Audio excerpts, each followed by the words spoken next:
Bonjour tout le monde, aujourd'hui on va étudier les droites. On va commencer par définir ce que c'est qu'une droite.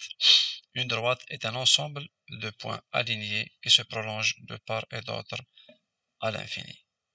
Voilà, c'est la définition d'une droite. On va commencer par les droites parallèles. Les droites parallèles sont des droites qui gardent la même distance entre elles, même si on les prolonge. Ils vont jamais se toucher. On peut les dessiner de cette façon, mais on peut avoir un cas, par exemple, comme ça, une droite ici, et une autre droite ici. Si la distance entre elles reste la même, même si on les prolonge, on peut dire que ces deux droites-là sont parallèles. Ce n'est pas obligatoire qu'elles soient l'une à côté de l'autre. Très bien. Et puis, on va noter de cette façon-là, D1 est parallèle à D2 en utilisant ce symbole. Les droites perpendiculaires. On dit qu'ils sont perpendiculaires lorsque, en se croisant, ils vont former un angle droit. Qu'est-ce qu'un angle droit? C'est un angle de 90 degrés.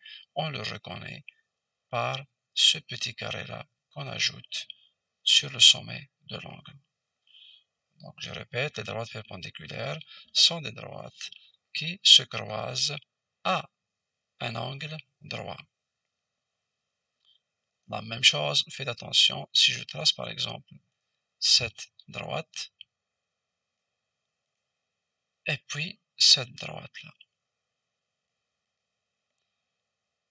Donc, ce sont des droites perpendiculaires, parce qu'on voit très très bien que si on prolonge celle-là, elle va former un angle droit ici.